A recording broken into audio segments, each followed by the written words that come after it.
Hello friend, तो आज का हमारा टॉपिक है क्लास 12 पॉलिटिकल साइंस का पहला चैप्टर। शीत युद्ध के दौर से जितने भी रिलेटेड ऑब्जेक्टिव प्रश्न बनते हैं उन सभी में से छांटकर आप सभी के लिए 20 प्रश्न लाएं। और जो भी बच्चे 20 में से 15 का जवाब सही कर देते हैं उनका ऑब्जेक्टिव बहुत ही बढ़िया है। तो चलिए देखते हैं कितने बच्चे 20 में से 15 का जवाब दे पाते हैं।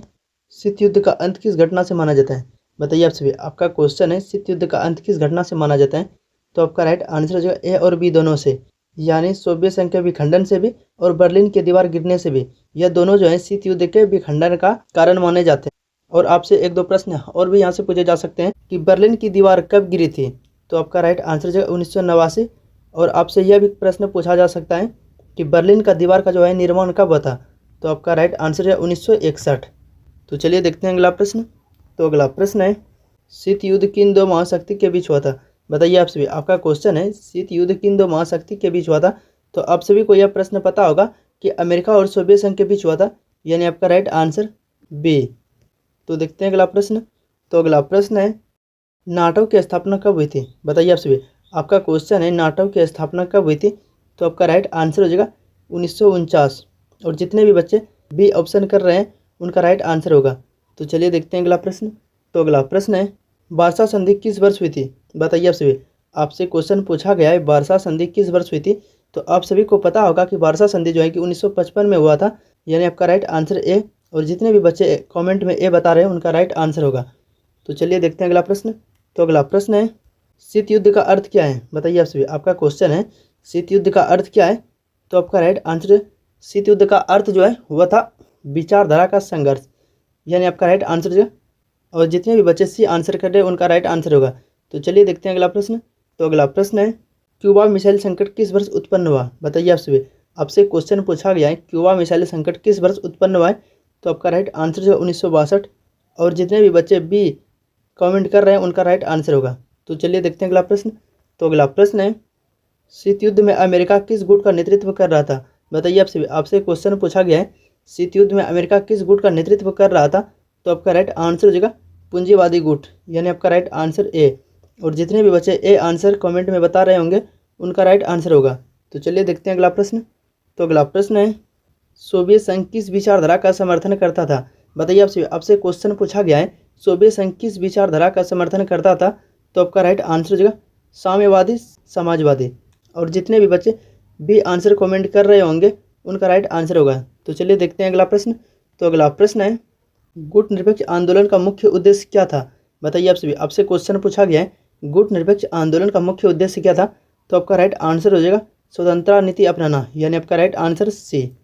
तो देखते हैं अगला प्रश्न। तो अगला प्रश्न है गुट निरपेक्ष आंदोलन के प्रथम सम्मेलन की मेजबानी किसने की थी? बताइए आप सभी। आपसे क्वेश्चन पूछा गया है गुट निरपेक्ष आंदोलन के प्रथम सम्मेलन की मेजबानी किसने की थी? तो आपका राइट आंसर हो जाएगा बेलग्रेड, यानी आपका राइट आंसर डी। और जितने भी बच्चे कमेंट में डी आंसर कर रहे हैं उनका राइट आंसर होगा। तो चलिए देखते हैं अगला प्रश्न। तो अगला प्रश्न है गुट निरपेक्ष आंदोलन के जनक माने जाते हैं? बताइए आप सभी। आपसे क्वेश्चन पूछा गया है गुट निरपेक्ष आंदोलन के जनक माने जाते हैं? तो आपका राइट आंसर हो जाएगा उपयुक्त सभी, यानी आपका राइट आंसर डी। तो देखते हैं अगला प्रश्न। तो अगला प्रश्न है शीत युद्ध के दौरान जर्मनी कितने भागों में बटा? बताइए आप सभी। आपसे क्वेश्चन पूछा गया है शीत युद्ध के दौरान जर्मनी कितने भागों में बटा? तो आपका राइट आंसर हो जाएगा 2 भागों में, यानी आपका राइट आंसर ए। तो चलिए देखते हैं अगला प्रश्न।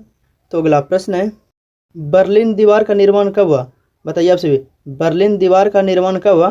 तो आपका राइट आंसर जो है 1961, यानी आपका राइट आंसर बी। तो चलिए देखते हैं अगला प्रश्न। तो अगला प्रश्न है संयुक्त राष्ट्र संघ की स्थापना कब हुई थी? बताइए आप सभी। आपसे क्वेश्चन पूछा गया है संयुक्त राष्ट्र संघ की स्थापना कब हुई थी? तो आपका राइट आंसर जो 1945, यानी आपका राइट आंसर बी। तो चलिए देखते हैं अगला प्रश्न। तो अगला प्रश्न है शीत युद्ध शब्द का प्रयोग सबसे पहले किसने किया? बताइए आप सभी। आपसे क्वेश्चन पूछा गया है शीत युद्ध शब्द का प्रयोग सबसे पहले किसने किया? तो आपका राइट आंसर है बर्नार्ड बारूक, यानी आपका राइट आंसर ए। और जितने भी बच्चे कमेंट में ए बता रहे होंगे उनका राइट आंसर होगा। तो चलिए देखते हैं अगला प्रश्न। तो अगला प्रश्न है शीत युद्ध कब शुरू हुआ? बताइए आप सभी। आपसे क्वेश्चन पूछा गया है शीत युद्ध कब शुरू हुआ? तो आपका राइट आंसर जो 1945। और आपसे यह भी प्रश्न पूछा जा सकता है कि शीत युद्ध का अंत कब हुआ? तो आपका राइट आंसर हो जाएगा 1991। तो चलिए देखते हैं अगला प्रश्न। तो अगला प्रश्न है अमेरिका का सबसे बड़ा प्रतिद्वंद शीत युद्ध काल में कौन था? बताइए आप सभी। आपसे क्वेश्चन पूछा गया है अमेरिका का सबसे बड़ा प्रतिद्वंद शीत युद्ध के काल में कौन था? तो आपका राइट आंसर हो जाएगा सोवियत संघ, यानी आपका राइट आंसर से। तो देखते हैं अगला प्रश्न। तो अगला प्रश्न है, गुट निरपेक्ष आंदोलन का पहला शिखर सम्मेलन कहाँ हुआ?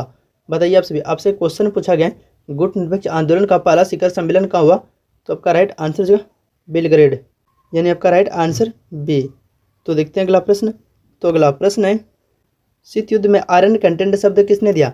बताइए आप सभी, आपसे क्वेश्चन पूछा गया है शीत युद्ध में आयरन कंटेंट शब्द किसने दिया? तो आपका राइट आंसर हो जाएगा विंस्टन चर्चिल, यानी आपका राइट आंसर ए। तो देखते हैं अगला प्रश्न। तो अगला प्रश्न है, शीत युद्ध की समाप्ति के बाद विश्व को किस रूप में देखा जाने लगा? बताइए आप सभी, आपसे क्वेश्चन पूछा गया है शीत युद्ध की समाप्ति के बाद विश्व को किस रूप में देखा जाने लगा? तो आपका राइट आंसर है एक ध्रुवीय विश्व, यानी आपका राइट आंसर बी। यदि आप अभी तक हमारे चैनल को सब्सक्राइब नहीं किया तो चैनल को सब्सक्राइब करें, और वीडियो अच्छा लगे तो वीडियो को एक लाइक करें और अपने दोस्तों के पास ज़्यादा से ज़्यादा शेयर करें। और कमेंट में आप ज़रूर बताइएगा कि 20 में से आपका कितना सही हुआ।